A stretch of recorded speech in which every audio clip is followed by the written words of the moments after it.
First of all Telugu language అన్నది ఒక art. ఖచ్చితంగా దాన్ని సరళీకృత విధానంలో సమంజసంగా మాట్లాడడం అనేది చాలా ఇంపార్టెంట్.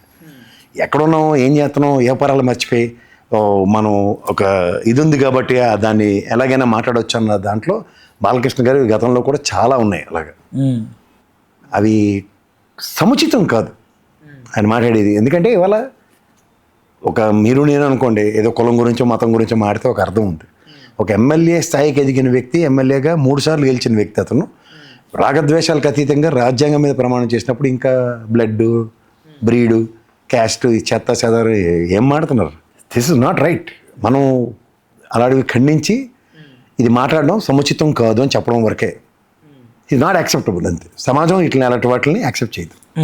అంటే దీన్ని ఎందుకు సార్ అంటే మోస్ట్లీ ఇప్పుడు అలా మాట్లాడడం వల్ల ఆయనకేం లబ్ధి వస్తుంది, లేదా ఫ్యాన్స్ని ఎంటర్టైన్ చేస్తారా, లేకపోతే మేము సపరేట్ అని చెప్పుకోవడానికా?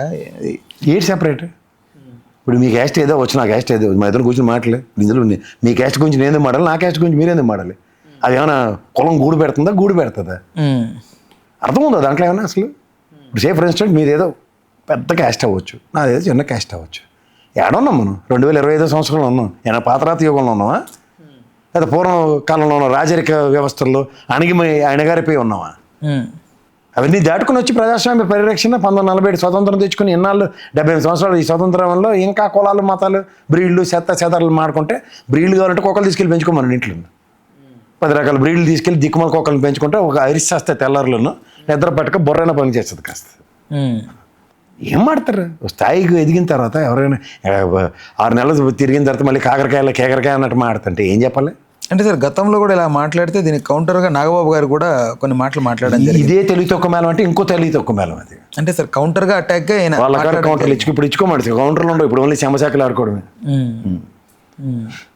రాజకీయాలు ఏడిచారు కదా, తీరు కూర్చొని తారలేడింది, ఒక పదవి కూడా ఇచ్చారు కాబట్టి ఇంకేం మాట్లాడడానికి ఏమి ఉండవు. మొన్న పిఠాపురంలో మాట్లాడిన దానికే నిన్న సభలో ఫ్లెక్సీలో ఫోటో ఎత్తేసారు. అక్కడ ఉన్న చంద్రబాబు నాయుడు గారు తెలుగుదేశం పార్టీ తోకలు కత్తిరిస్తున్నాం ఆయనే చెప్తారు. కత్తిరించి చెప్పులో కూర్చోబెట్టారు. చేత నాగబాబు మాడతాడు, వీళ్ళు ఇంకోవడం మాడతారు అన్నది ఓకందని విషయం. దానికి కళ్యాణ్ గారు అంటే ఇంటర్నల్గా ఏం మాట్లాడి ఉంటారా సార్ బాబు గారితో?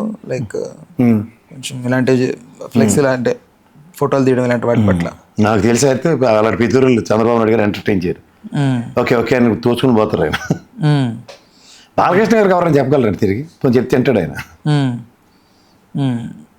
ఏదైనా మార్పులు వచ్చే అవకాశం ఉందా సార్ ఇలాంటి పరిణామాలు? ఇలాంటి మా అయితే వాళ్ళు మరి ఇంకోసారి షోకి పిలిచి కూర్చోబెట్టి పంచాయతీలు, చిన్నప్పుడు కథలు, తాతయ్య కథలు, ముత్తాత కథలు చెప్పుకుని కాలసేవం చేసుకుంటారు. వాళ్ళు సినిమా యాక్టర్లు, రాజకీయాలు వాళ్ళ గురించి చర్చలు టైం వేస్ట్. ఎలా చూడొచ్చు సార్ ఓవరాల్ చూడడానికి ఏమి లేదు, టైం వేస్ట్ అని చెప్పాలి. అది ఓకే సార్. ఇప్పుడు ఈ అంటే చాలా మొన్న ప్రకాష్ రాజ్ గారు కూడా మాట్లాడుతూ కొన్ని మాటలు మాట్లాడాడు. వీళ్ళు ఎప్పుడు నా దగ్గర ఇంక్లూడింగ్ తమిళనాడులో విజయ్, ఇంక్లూడింగ్ పవన్ కళ్యాణ్ గారు, వీళ్ళు ఎప్పుడు కూడా నాతో సీరియస్గా పొలిటిక్స్ గురించి మాట్లాడలేదు. బట్ వీళ్ళు ఇప్పుడు వచ్చేసి ఇంత ఇదిగా మాట్లాడుతున్నారే అని అన్నారు. అసలు సినిమా వాళ్ళకి పాలిటిక్స్కి సూట్ అవుతుందని మీరు నమ్ముతున్నారా? నేను ఎప్పుడు నమ్మను. పొలిటికల్ వ్యాక్యూమ్ ఉన్నప్పుడు రామారావు గారికి ఒక ఆపర్చునిటీ దొరికింది. ఇవాళ తర్వాత ప్రజారాజ్యం చిరంజీవి గారికి ఎవరికి దొరకలే కదా. పొలిటికల్ వ్యాక్యూమ్ ఎక్కడ ఉందండి ఇప్పుడు? వీళ్ళు పోనీ కొత్త సిద్ధాంతం ఈ విధంగా ప్రజాస్వామ్య పరిరక్షణ అనేది ఎవరైనా సిద్ధాంతం చెప్పమానండి. 3 గెలుస్తాం 4 గెలుస్తాం ఆడుతూ పోతాయి. నీకంటూ ఒక ఇన్హెరెంట్గా ఒరిజినాలిటీ ఏడిస్తే తర్వాత ఇంకోటి ఏదైనా మాడచ్చు. నీకు ఒరిజినాలిటీయే లేదు. You are living like a parasite. పక్కడమే పడి అడమి బతుకుదాం అనుకున్న దానికి రాజకీయం అని పేరు ఎందుకు, నా పార్టీ అని పేరు ఎందుకు? సైద్ధాంతికంగా చావో రేవో ఒక్కడే తేల్చుకోవాలి. ఇవాళ ప్రజాస్వామ్యంలో 1వ సారి 2వ సారి 3వ సారి 4-5 సార్లు ఓటమిల తర్వాత గెలిచిన వాళ్ళు ఎంతమంది ఉన్నారు? సిద్ధాంతాన్ని నమ్ముకుంటే.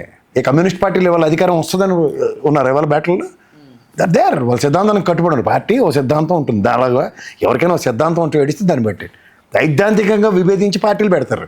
సిద్ధాంతం ఒకటే అయినప్పుడు ఆ పార్టీలో తగలడొచ్చు కదా.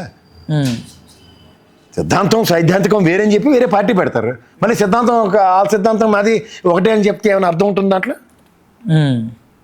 ఇప్పుడు ఈ ఎలక్షన్స్ ముందు ఒకరి మీద 6 నెలల ముందు దాకా ఎలా దుమ్మెత్తి పోసుకున్నారు. ఇవాళ ఏమి తిరిగినట్టు నగరాచిల్లాగా వచ్చి మమ్మల్ని నుంచి అచ్చని పచ్చపొసలు లేరంటే నమ్మండి ప్రజలు. నేనైతే చచ్చినా నమ్మనాలని. నాకు సినిమా యాక్టర్ల మీద అసలు ఒపీనియన్ ఉండదు అసలు.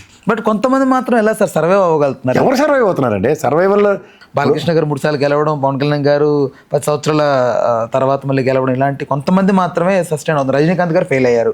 రజనీకాంత్ రాజకీయమే చేయలేదు. అతను ముందే జడిసిపోయి ఇంట్లో కూర్చున్నాడు. ఆ కమల్ హాసన్ వచ్చాడు, మొత్తం బొక్క బొర్రలో పడ్డాడు, మొత్తం బురదలో ములిగా. నెక్స్ట్ ఆ కెప్టెన్ ప్రభాకర్ ఉన్నాడు, ఆయన అంతే. విజయకాంత్ ఇలాంటి వాళ్ళు అందరూ సార్ ఇవన్నీ పాసింగ్ క్లౌడ్స్. అసలు వీళ్ళు దేనికి ప్రభావితమై రావాలనుకునే అవకాశం ఉంది సార్? మామూలుగా సినిమా ఫీల్డ్లో అంటే కోట్లు తీసుకుంటారు, బట్ రాజకీయాల్లోకి వచ్చి సేవ అనే పదంతో వస్తున్నట్లే కనపడుతుంటారు. కానీ వీళ్ళని ఎవరు నమ్మకపోవడానికి ప్రధాన కారణం ఏంటి? ప్రజలు అది తప్పని చేస్తారు కాబట్టి.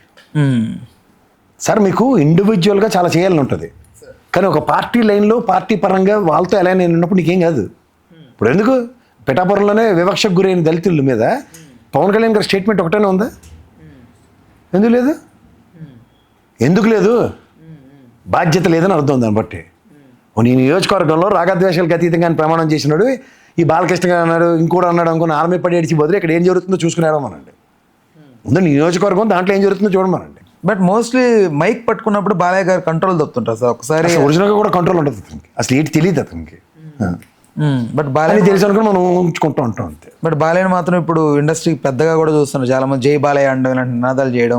చేసుకోమండి సార్, పని పాట. ఇప్పుడు ఎవరంటారు చిన్న ఇంకో బుడంకాయ యాక్టర్లు అంటారు అనుకుని ఏడమనండి, ఎవడికోలేదు, అది వల్ల ఎవడికో ఉపయోగం. బట్ ఆయన అభిమానించే వాళ్ళు ఎంతో మంది. సార్ అభిమానం సినిమా వాళ్ళకు పరిమితం చేసుకుని అక్కడ ఉండండి అంతే. మీరు రాజకీయాల్లోకి వచ్చి కులాలు మాత్రం నాట్ యాక్సెప్టబుల్.